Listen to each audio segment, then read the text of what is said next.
Hi, I'm Jeff Goulding and I'm a Liverpool author. And I'm Kieran Smith, the Liverpool historian. Together, we've been working on a great new project, which is a book out later this year entitled The Untouchables, Anfield's Band of Brothers. It's a great story about one of the greatest sides in Liverpool's history who won back-to-back titles in the 1920s. Yeah, this is a team that is absolutely packed with incredible characters. Men who fought on the battlefields of Europe in the First World War and returned home to claim 2 league titles in a row. And it's due for release in the UK in September. And thanks to our friendship now with the Liverpool Connection podcast, it's also going to be made available through them in the United States at the same time.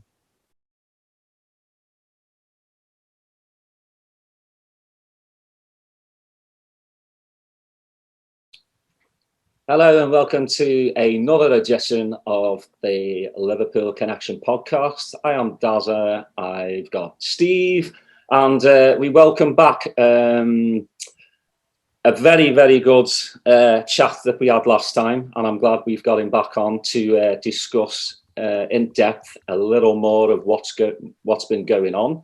As the chair of Spirit of Shankly is Joe Blott. Hi everyone. Good afternoon. Yeah, I always think good morning because it's, good morning for us, nice and early, but good afternoon for you. So, doing well? Yeah, all good. Thanks very much to both of you. Yeah, good to see you both again. Yeah, you too, Joe. And you.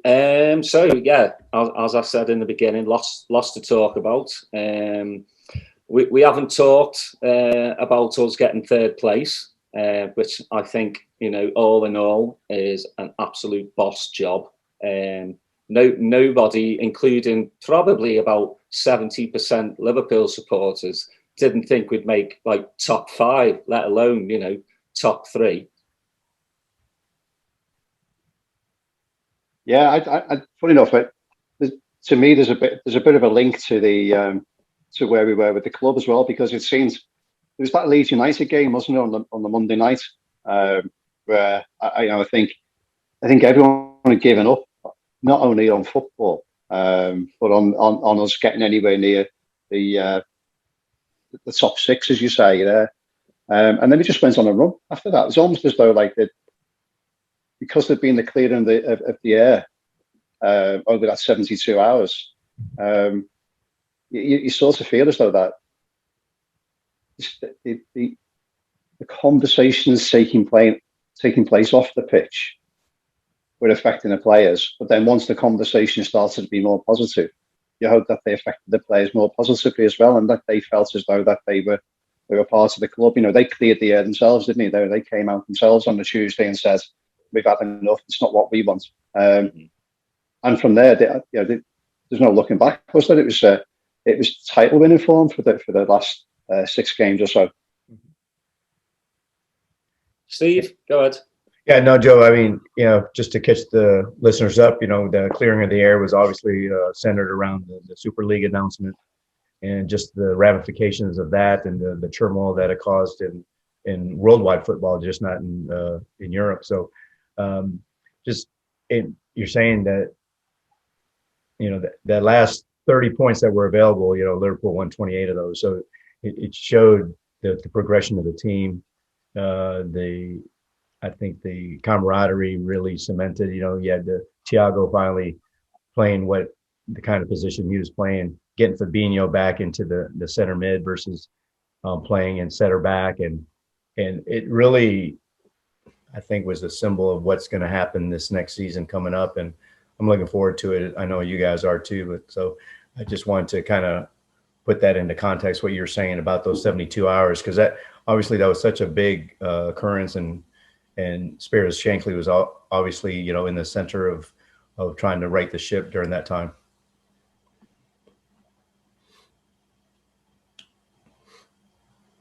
Yeah, it certainly felt that way, and I think, you're right. As you said, I think I can't think of anyone who would have put money on Liverpool finishing third. But what a third it was! It was absolutely perfect. Mm-hmm. And given the state of the season in the mid-season, I think that's the other bit, isn't it? It was like 3 chunks of the same season, wasn't it? There was the first part, we were top of the league by Christmas, then we had that complete slump, and then we had the rise again. When you reflect on the season, it was actually really good. It's just that we had that slurry of activity in the middle where the results just didn't go our way, and everyone just looked absolutely knackered. You're right about the team selection. Obviously the 2 centre backs weren't ready for Premier League football at the time. But then once they were, once Klopp had sort of got his way into their heads, there was no looking back then. And I think the only improvement would have been had we had Henderson in midfield. Mm-hmm. Other than that, I think it was a more than satisfactory team, wasn't it? And the team certainly benefited and looked and created far more chances than I think belies some of the scores as well. Yeah, it was amazing how Nat Phillips, just grew up basically. We all know he's a decent defender. Did I think he was gonna, probably be our second best player of the season? I never ever thought that. There's people getting tattoos of him on with a brick, and then he might be sold. It's a crazy old world, this football. It is, but I'm happy for the lad. He pulled his socks up and he did the job that Klopp asked him to do. So what more could he have done? Yeah, hey, Joe, totally agree. Yeah, hey, Joe. So I wanted, since we have you on today, can you take us back into those 72 hours when the announcement of the Super League? Obviously, with time that passes, we get more information about the backdoor negotiations between FIFA, UEFA, Premier League, and all that. But take us back to that when you heard the announcement, and the rest of your partners there at Spirit of Shankly. How did that come about? Saying we need to galvanize, we need to go against this, we need to incorporate maybe other supporters clubs from other teams, and what are our next steps? Can you kind of bring us back to that situation? Yeah, sure. When it happened, I was actually round at my mother-in-law's for Mother's Day, and my phone was just vibrating away in my pocket. I kept looking at it, and it was Kev Miles from the Football Supporters Association, the chief exec there. So I texted him back and said, "Look, I can't speak right now, And he said, "We must." And I said, "I can't. I'm my mother-in-law's." And he said, "This will get you out of your mother-in-law's, believe me." Mm-hmm. So I jumped in the car, leaving there, and rang him. And that's when he told me what they then picked up, and I think it was starting to be more was coming out in the Times on their Twitter feed. But that was the first we had, and it was absolutely gobsmacking, really, because I'd actually been in touch with the club every day the previous week over a whole host of different things, and there's no sniff or mention of this at all. So it's a complete and utter out of the blue. Yes, we'd had discussions about European Super Leagues in the not too distant past, but never a suggestion that it was actually going to be launched on a particular day or a particular weekend. So obviously, Captain, we've got our WhatsApp groups going on, and told the committee, and they were just all stunned by what was going on. I suppose the first conversations that I really had were with Arsenal, Tottenham, Chelsea, United, and City, and I think people probably think that's unusual that we would sort of galvanise, and it's not. Certainly in my time as chair, I've had that WhatsApp group going. It stems back particularly down to when Arsenal played Chelsea in Baku, when Liverpool played Tottenham in Madrid. When we were campaigning against getting more tickets, the price of the tickets, etc.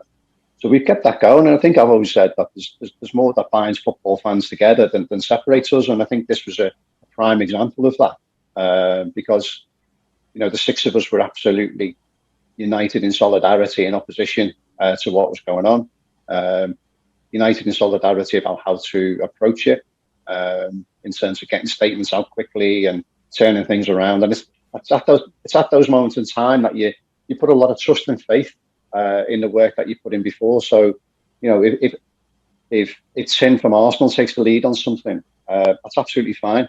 It's not about the voice of Spirit of Shankly is something he's doing that on our behalf, or if Dave from Man United supporters trust does it.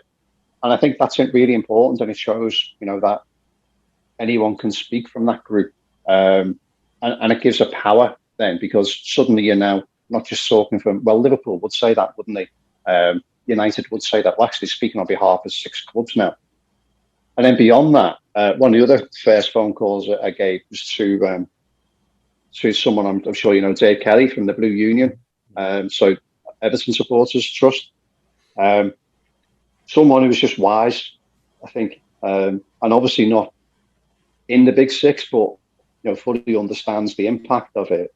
So taking his advice early doors was really good. And again, for many people, they say, well, why is a Liverpool fan speaking to an Everton fan about something like this? But again, that's what we normally do. And it's at these moments when those alliances and allegiances really come together. So the Sunday was just crazy.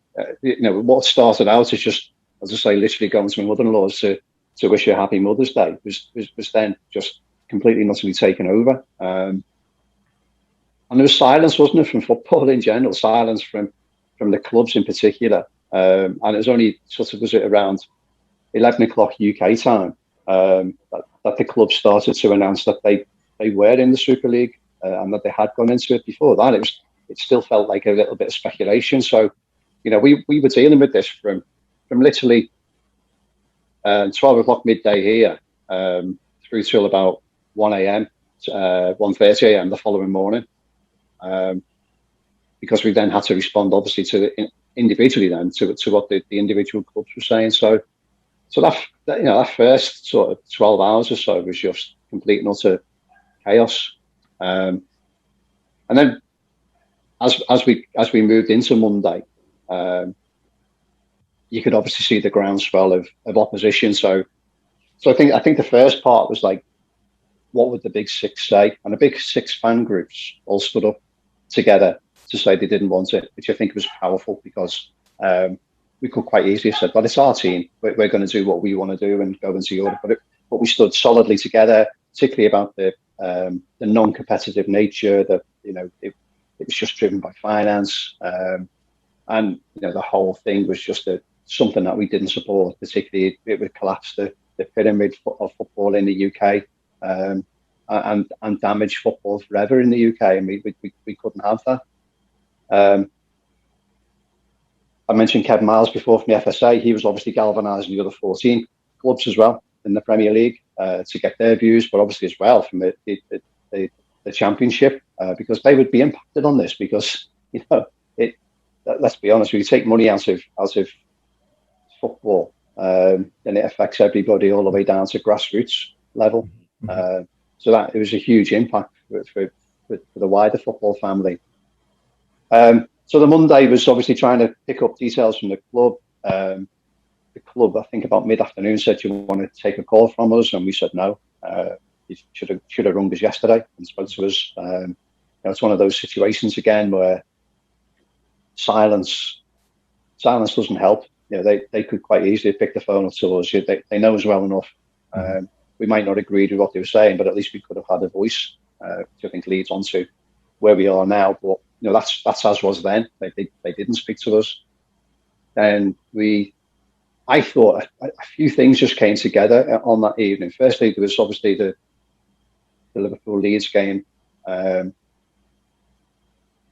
Silence from the football club, but it was inevitable that Jurgen Klopp and James Milner, who was captain for the night, would have been asked about it. And they were just literally thrown under a bus. and they're employees. At the end of the day, they weren't pundits like Carragher and Neville who stood up against it. But that must have been tough on Klopp. It must have been tough on Milner to say, we don't agree with this. We don't agree with what our bosses have done for us. And then, when Henderson led the team the following day with the Instagram account saying that they were in opposition, for me, it was like the stars were starting to align then, where we, going back to Shankly's famous quote of the Holy Trinity, what we had was outrage from the fans, we had outrage from the manager, outrage from the players, and the Holy Trinity of the three of us being together was a hugely strong collective. And, it just showed just what the power of those three are when we get momentum going. And of course, leading through to the Tuesday, then that's when it was like a pack of cards then. But I think it was inevitable that Chelsea and City would fall away. To be honest with you, they're so rich anyway. Mm-hmm. They don't really need the European Super League, but what they didn't need was the grief that was clearly around it. They're going to spend whatever money they've got in whatever shape or form that they want to, come what may. Whereas for Tottenham, for Arsenal, for Liverpool, it was like a big deal. We did need that money. But as soon as they fell, it was a pack of cards then. And, clearly, probably what I haven't said is that, the number of, as I say, WhatsApp groups, the committee speaking, and we were pulling together the strategy to deal with it. And, clearly one of the things that we were thinking of was protests. One of the things we're thinking of was negotiation. One of the things we're thinking of was a combination of both. How does it all work? I know Geordie from Spine Cop 1906 was hopefully going to be on today, but they were going to take the flags down off the Cop. It's a hugely powerful message, simple but powerful, visual, and clearly irked Klopp because he said, why are you hurting the team? But it's not our fault. Mm-hmm. And he was right, but at the same time, this is what we have to do. So I certainly applaud what 1906 were going to do around that time. And then, we just think that the news began to trickle out then, didn't it? And, what we had was the withdrawal from the European Super League, but that was great. So that was an achievement of itself. But, the relationship had been significantly damaged as a consequence of those 72 hours. And, that's where the reparation then had to begin. But was it reparation? I think at the time we went for a vote amongst our member base then to say, I was going to carry on talking to them. Yeah, I was going to mention that. Sorry to interrupt that. There was such a key vote that you guys had right after that about, do we want to continue with FSG? Do we want new ownership? And so that was worth the price of my annual dues, just to be involved in seeing how the machinations are, in the background are going on with the Spirit of Shankly and the Spine people to say, hey, obviously there's a lot of FSG divides a lot of opinions, right? So that, I think that was the first main vote that you guys had. So do we continue down this FSG path? Did that surprise you, the way that turned out? No, I don't think so. Because I think we read it quite well. Not only had discussions with 1906, we created like a little group amongst us with the Liverpool Disabled Supporters Association, with Pop Outs, the LGBT group, and the Merseyside branch of the official supporters club. So we kind of got a sense of feel where they were at as well. And whilst there was elements of protestation around, I think that I got the sense that the majority of fans felt that it was number 5 in a series of hopefully of 5 cock-ups that FSG had done. But there was enough credit in the bank for them with a lot of the other stuff that they'd done. But we just felt as a committee that wasn't for us to make that judgment, because this was so big. And hence, as a union would do, that's why we consulted our members on this. We didn't take an individual decision based on a kind of an executive viewpoint, because there were different views amongst our committee members, which is fully understandable. And in those times, it's when you have you have to have that broad church of discussion. To the extent in which I think I might have said on the last podcast, I'm so proud to be chair of Spirit of Shankly and from what it's done for 13 years. I'm really proud of what we've done now. But when we challenge Hicks and Gillette in particular, would the approach that I have as chair being right for them? And I don't think it would. And I think that's when you have to have that reflection about that's why we needed the member vote more than anything else, because it might have meant that I mightn't have taken a full, the front role of this, because if it had gone a different way and we wanted to protest and wanted to do what United did, then that takes a different kind of psyche. And whilst I would have fronted it from being that kind of figurehead, at the same time, the organisation I think would have come from people who had the experience of doing that and the knowledge of doing that. And that's why we've got such a fantastic membership and fantastic committees, because we've got those skills and the experience of being able to ebb and flow through whatever we get. So I kind of wasn't surprised with the vote because we'd taken those soundings, but it's a sense of nervousness because it had it not flown in the way of carrying on conversations, then it would have been really planning for the last couple of games in terms of disruption and all things around that. You mentioned, continuing the conversation. So the vote, is pretty overwhelmingly positive to continue with FSG. And then it culminates with, more talks with your group. And then they make the announcement back on, I think, May 20th. You want to talk about what those are and just what they hold for the future? Yeah, of course. So when with the mandate that we had, we got into the room, and it literally was a room this time as opposed to just virtual. But we were at Anfield with club representatives at a local level. We spoke to the owners visually as well in that room. They on that conversation appeared far more apologetic and far more sympathetic to the way that we were and reflective of what had happened. I think more so than the video that John Henry did, which I thought was, A, it was too late, and B, it's hard to do those things because there's so many interpretations when you do those. So, so speaking to them, literally face to face, you see a very kind of different approach. And they delegated full responsibility for negotiations to the local team, which helped, so it doesn't slow things down. And the local team got it, to be honest. That because they do understand to a large extent. Tony Barrett in particular, as you know, is a huge influence for us internally in the club, and doing his job correctly, just means that you've got. It's not a voice within the side of the club. That's not his job. His job isn't to do our voice, but his job is to listen and engage with, and that's what he does so perfectly well. So, they get a real feel of how we approach. And I think there were a couple of things that came together, some of that sort of stars lining up in some ways. I think the conversation we had with them, obviously we had the vote, so we had the mandate, so that meant that we had a position of strength. We also had that if they didn't do what we'd asked them to do in terms of the four key points, we still had one more home game to come. So that was really helpful in terms of having a strategic aim to get as much progress done as possible. Because if we didn't, then it was going to be an impact on the match going fan and an impact on the team, which none of us wanted. But at the same time, it's a useful card to have, isn't it, in your back pocket.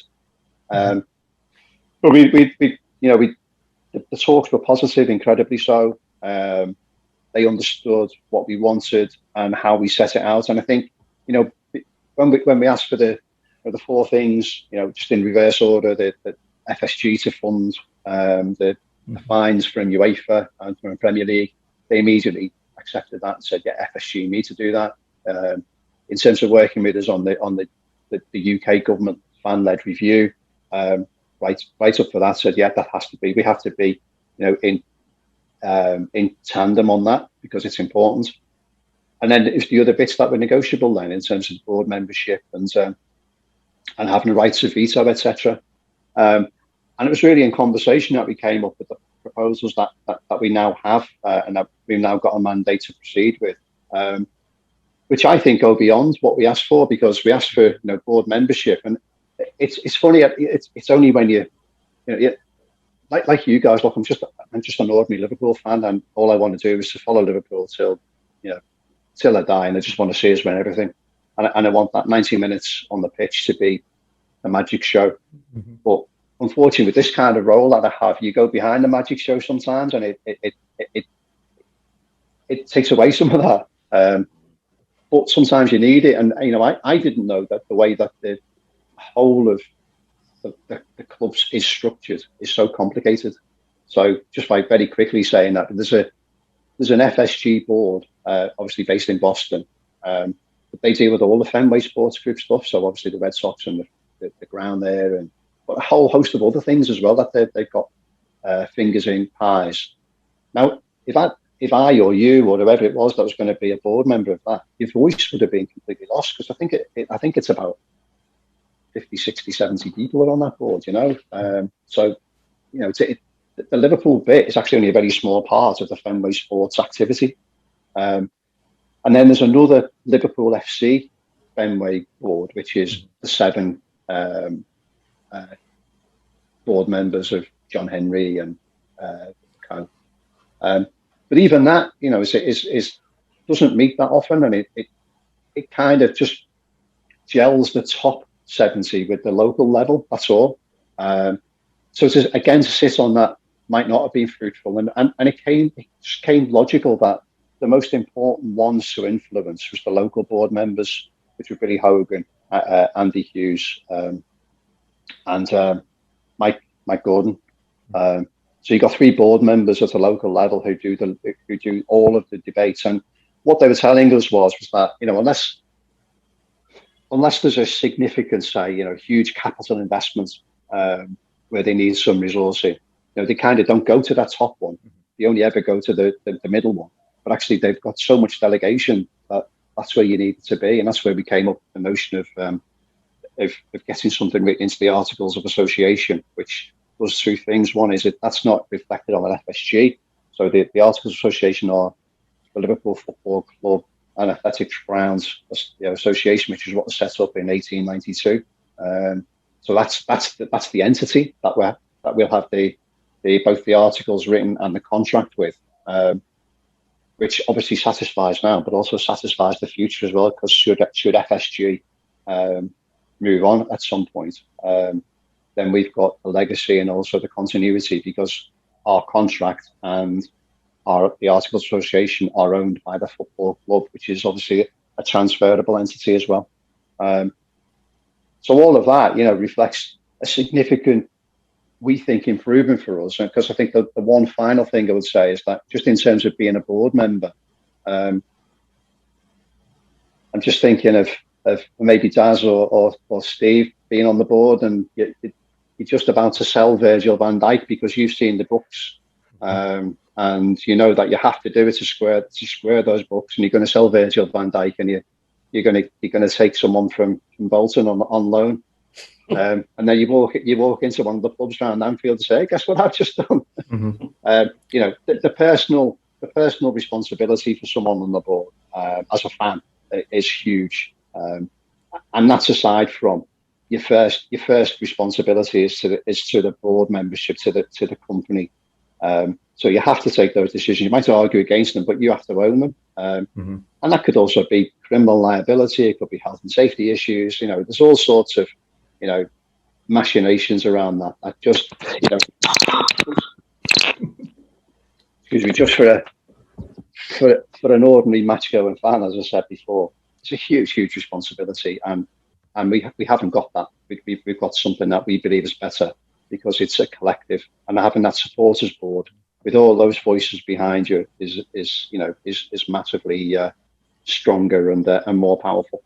Being part of the supporters clubs, the official supporters clubs for Liverpool, I know there was a lot of angst at that same time because there's over 350 charters supporters groups, worldwide. And I think their overall impression was that they were also, their voices were minimized during this time too. So is there any plans to try to incorporate any of those entities into what, as a part of the supporters board, or how are you seeing that the representative to the meetings, how are they going to get their feedback? No, you're absolutely right, and I think it's interesting, isn't it? Because we think what we've got is a hugely successful model for Liverpool Football Club, but within that, as you said, it's global. If you're York City or Tranmere Rovers, for example, making this work is a lot easier because your fan base is very much focused probably within the locale, whereas here it is hugely global, and we have to try and represent every single one of those. So we've already begun discussions with people in some of the official supporters clubs. I mentioned before about the Liverpool Disabled Sports Association, Cop-Outs, the women's team, and 1906, and other groups. But we've already had conversations with them about how we can incorporate as many voices as possible within that supporters board, so that we are reflective. And I think it's important. I can't for 1 minute say that Spirit of Shankly reflects every single viewpoint of every single Liverpool fan. It can't. So the more voices that we have doing that, it is critically important. And I think we've made good strides forward with some of our colleagues. But in terms of the OLSCs, without any shadow of doubt, there's more bridges to build there. But certainly more voices for them to have as well, and more say in it. I think that just one thing I would say about the supporters board is that it actually does two things really. One is it's obviously binds a lot of us together, but secondly, it's going to be far more strategic. So I think it's the benefit of that is that you're going to be taking stuff to the club and saying that this is what we want as supporters, as opposed to waiting for them to come and tell you something. And underneath that, there will be working groups which will look at ticketing, ticket prices, equality and diversity, match day experience, those kind of things. So clearly, other people will be able to feed into these, which will then feed into the supporters board, which will then feed across to Liverpool through the management committee. So I think there's other ways in which I think if you don't get a position on the supporters board, doesn't mean to say your voice isn't going to be heard, because there'll still be other groups that we will obviously use as sort of task and finish type things to improve the fan engagement, fan involvement, but more than anything else about the influence on the club itself. Yeah, I know as a consensus, the supporters clubs, the official ones are they're very positive in all the efforts that you guys have done on the ground there in Liverpool, because obviously we're not there, we're not that close, geographically to be able to sway any opinion. So, but, we definitely watch what's going on, and, the results obviously speak for themselves, being on the board, being able to have clear input to the organization itself. You guys, what you've done is well appreciated and very supportive from out here. No, thank you. And I think one of the things that we try to demonstrate to the club, and actually try to demonstrate really to as wide an audience as possible, is that we are a mature union as well. So I don't know if you saw the slide deck that we did for our members when we were telling them about what the deal was. We did a very similar one to the club itself, and I think they understood that as a supporters trust, which is what we are, as well as the union. We take our role absolutely seriously.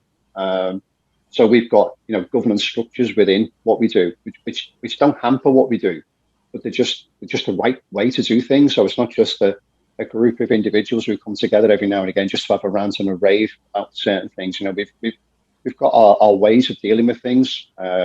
We've obviously got the two strands of being a supporters trust are about how how to get the supporter voice out there, so manage the supporter community, but also to do the wider community, so all of the work that we've done in terms of fan supporting food banks, setting up the food pantry, delivering food during the pandemic, mental health work we've done. All of that, is a solid approach in terms of what we can do as a supporter organisation. And one thing that people might have noticed, because I know, and I do understand this, by the way, why should Spirit of Shankly represent me? I do get that. It's a very valid question, but I would say that that's what unions do. But I think it's also important that we reflect on that, to say that we can't just make assumptions about it. So one thing we've done is that in terms of the Articles of Association, when we agree that with the club, it won't be that it's with Spirit of Shankly, it will be with the Supporters Trust. Because if Spirit of Shankly, for whatever reason, isn't the recognised Supporters Trust in 1, 2, 3, 5 years' time, then it's not, the articles don't break down as a consequence of us not being there. Mm-hmm.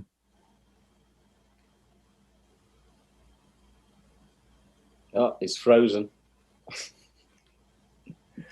Well, that's why we get Joe back on. This is all, the efforts that they really put, forth since the announcement of the Super League, and then coming back, they put so much time and effort, and they have the passion there, and that I think is really representative of majority of the Liverpool fans worldwide, is that, we don't like the Super League. We want to be represented. We want the club to be act in a way that represents the city well, that represents the fans. Obviously we can't go back to the grassroots days, but we still want to keep that in mind when they're making decisions about things. So if you look at the silver linings of this whole thing, just the positives that have come out since the Super League announcement, I look forward to seeing some of the things, especially the fan-led reviews of the game. I'm interested in seeing what that's going to look like. What issues they're going to tackle. Obviously, you mentioned a couple of things like ticketing and diversity, but I'm sure there's a lot of other things that that can be looked at as a social issue, within football itself. There's Joe there. Hey, Joe. Hey, I'm back. Well, Joe, we've discussed before, me and you, some people just weren't understanding what was really going on. Because I remember telling you, a couple of people were just going, how can they be on the board, when they're not really part of it? And I think quite a lot of people were just not understanding what was really happening. Because when you get on Twitter, that's when you see the ugliness of people coming out and going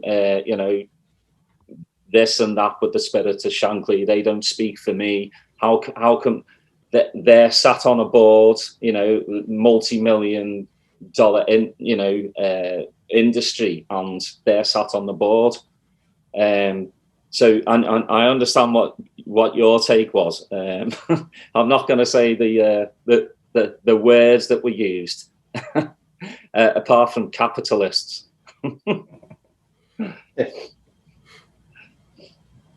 Yeah, and yeah, I think you're right, Daz. Yeah, absolutely. Yeah, it's just. I think with quite a few Americans, they just weren't understanding what it was really about. It wasn't about Spirit of Shankly, money-wise. It's got nothing to do with money. And I think some people were trying to think a Spirit of Shankly trying to get a percentage of Liverpool Football Club. And I think that's what they thought. And it's you couldn't be further from the truth.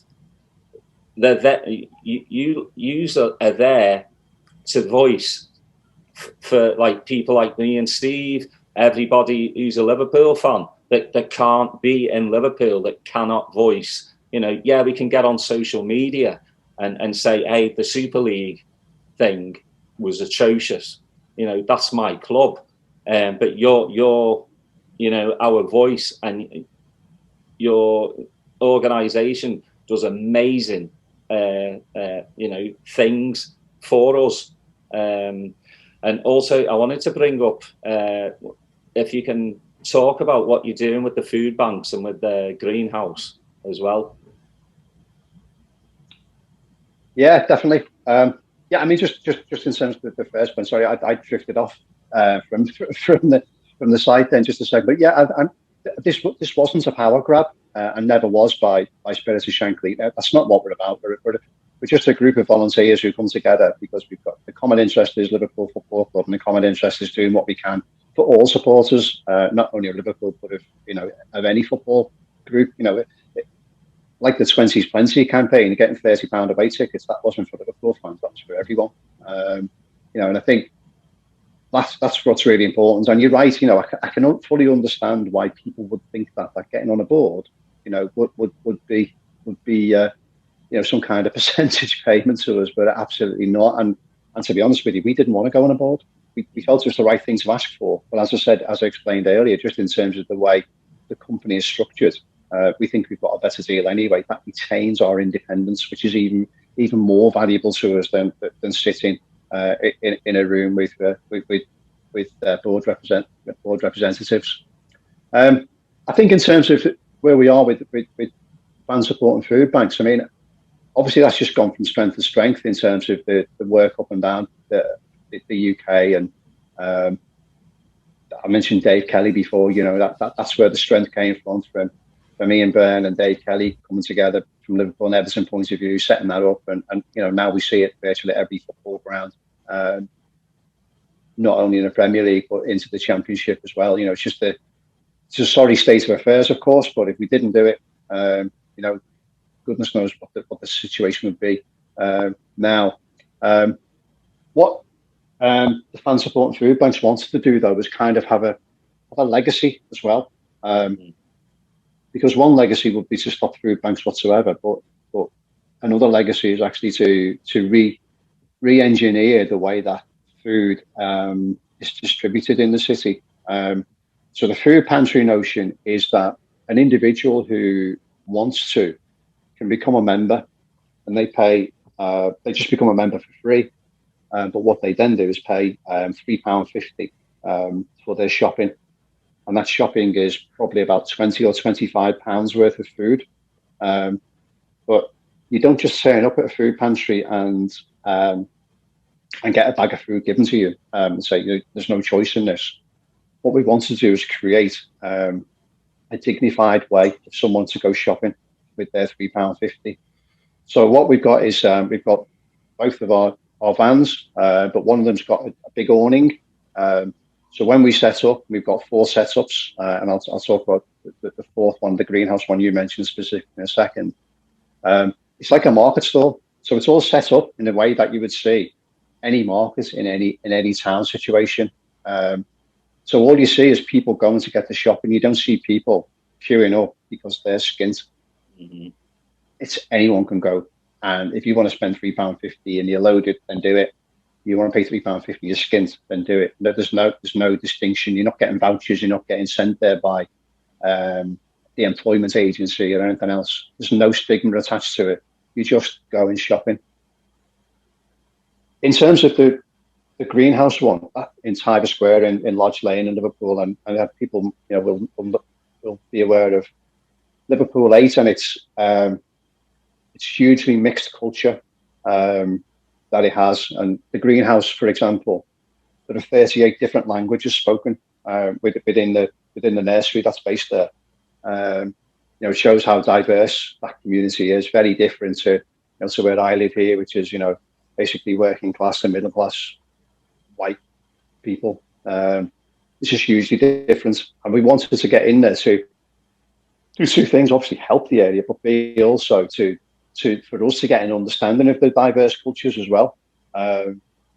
Because if you listen to Howard Gale, I know you've had him on the show, you know, he was adamant that, you know, people can't afford to go to a match from Liverpool 8.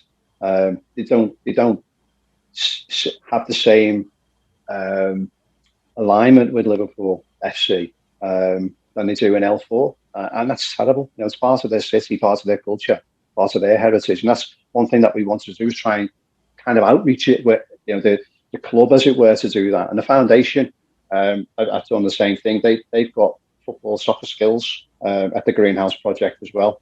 But I mean, the project itself is absolutely ideal because it's got a market square. It's got something called Tiber Square. So when it's set up on there, it is just looks like any Saturday market, but it's on a Thursday. Just looks like any Thursday market that you'd see anywhere in the world, really. And what we've done as Spirit of Shankly was that we've fully funded the food pantry on the Tiber Square Greenhouse project for the next 3 years, because we just felt it was a natural extension to the food bank. But as I say, far more dignified, no stigma attached, but also a legacy for the contributions that you, Steve, that you, Daz, and for, you know, the thousands of other members that we have in Spirit of Shankly. You know, it's a real legacy, and I think sometimes it's in the telling, isn't it? You know, so what do you do for me? Well, you know, you spend £10, the 60 pence of that goes on the Love Admin company who process your payment. That's it. The other £9.40 goes on either campaigns for Liverpool fans, or it goes on community-based activities like this. And I think that's, you know, that's an incredible sort of achievement, really, that, you know, 94% of your £10 is going towards hopefully the things that you want to see happening. Hey, Joe, have you noticed an increase in membership since, you know, this month or in the last year and a half through COVID, knowing that, you know, you're still out there, you know, providing food bank things? Maybe that's a way that people were able to participate without being able to get out themselves. Yeah. In the first part of COVID, what we saw was a huge increase in donations more than anything else towards the food drops that we did. That's what we had in the first sort of 9-10 months. What we've had lately, though, is a huge increase in membership as well. So certainly since Christmas, but certainly since the ESL, there's been a steady growth on a week-by-week basis of new members, which is fantastic. And I think that's the bit trying to get across to people, is to, you know, your money is actually going to make a difference, and it makes a difference to the local community. So it's not just going into campaigns of leaflets and flags and banners or whatever else it might be, whatever we need at any one point in time. Actually making a difference to some of the most deprived areas in Europe within Liverpool. And I went to the Tiber Square one last Thursday. It starts at 10 in the morning, finishes around 1 o'clock, and there were 135 people went through and bought food. But what you got to think about, of course, is that not just 135 people, many of them will have families as well. So you can almost treble, quadruple that, and think that you've, on that day, you know, you helped nearly 400, 500 people, which is just fabulous. Yeah, it's a shame that we need them, especially the pandemic has put families, you know, lost jobs, everything, lost family members. But it is sad that we have to keep doing these food banks. Yeah, that's true. I mean, I think that's true in most places, that there's a recognition that people are hungry, you know, and that our efforts can really make a difference. You know, we do that here in Austin, and I know majority of the supporters clubs around the world have food banks that they support locally. So, yeah. And, you know, I just want to tell all our viewers and listeners that, you know, for the £10 annual fee, you are making a difference, but now you're also helping support the organization that's going to be representative of you there on the ground with the club. So I think that's even more of a advertisement to, you know, be involved, and this is your way to do it, your opportunity, you know, for a minimal amount of donation. So just want to plug the organization and just all the good work that you guys do, you know, on a constant basis there in Liverpool. Well, I mean, we've seen what, you know, football fans can do All we have to do is the Man United Liverpool match. Fans, United fans have just had enough.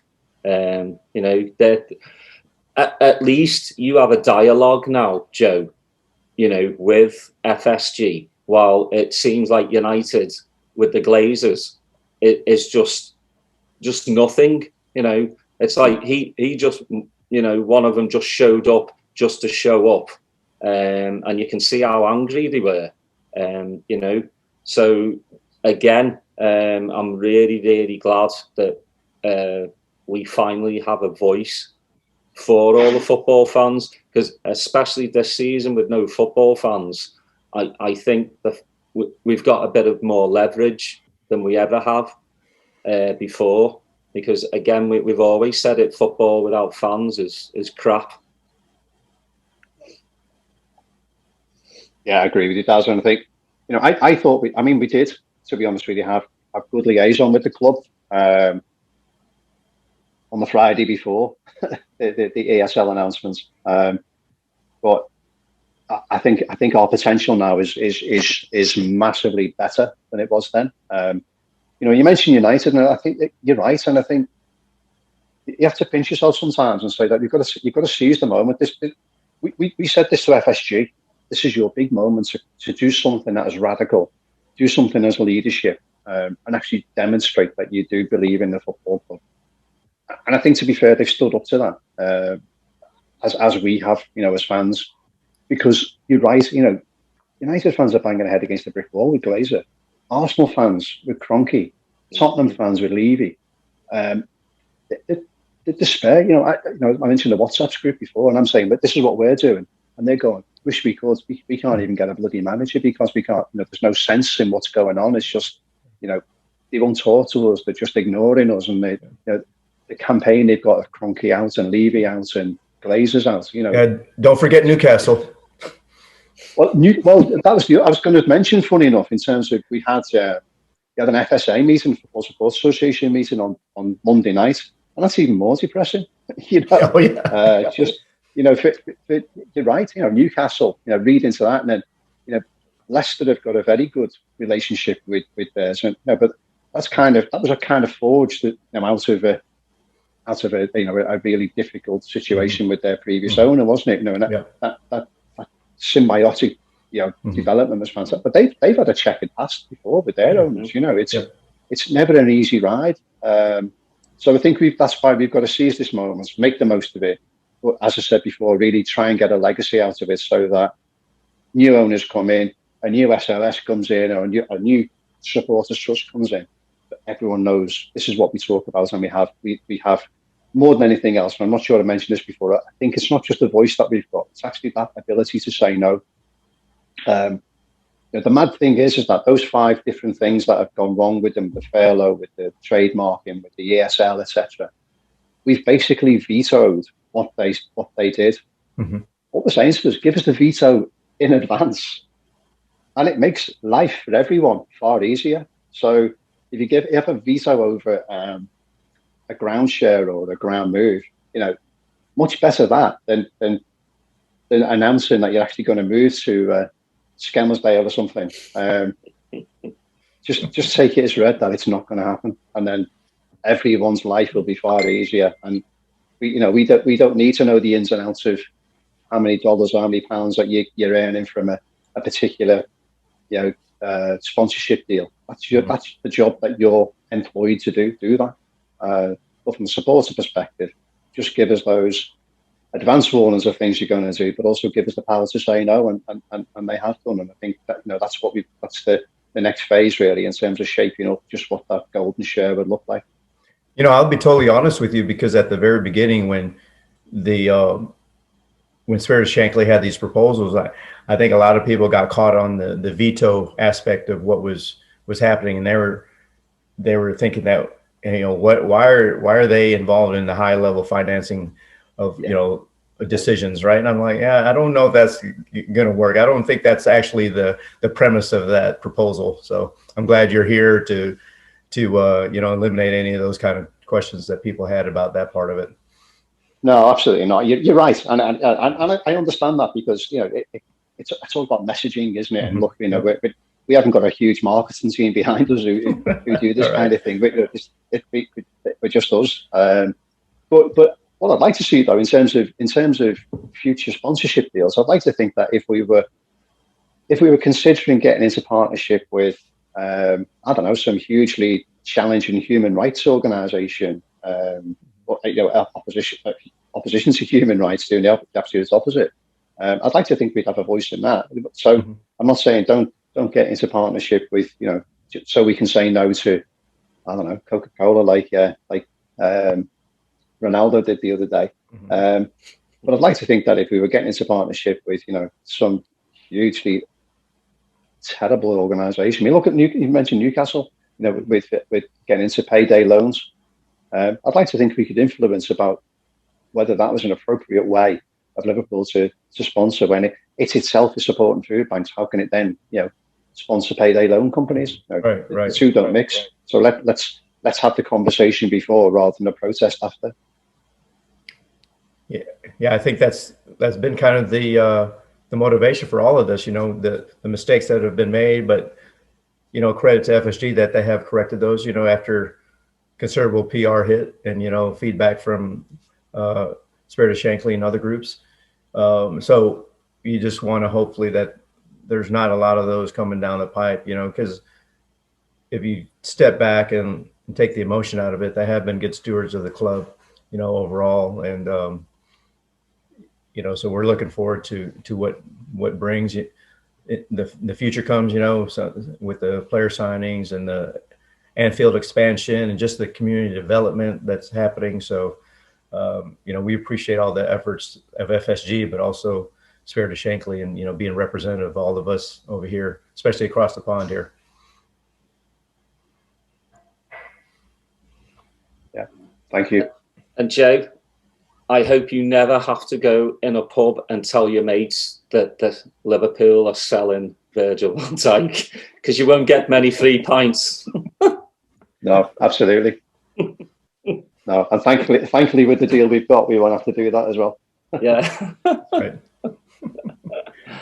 Well, it's always a pleasure, Joe, and you're always welcome back anytime. You know, to discuss, you know, what's going on, you know, more details later on, or just to chat football, and, you know, hopefully football gets back to some normality, and you know, more fans can get back in the stadium next season. Yeah, fingers crossed, and you know, let's do what we all want to do, is just cheer on the Reds to even more Premier League crowns and Champions League crowns. That's all we want, isn't it? Together. Mm-hmm. That's right.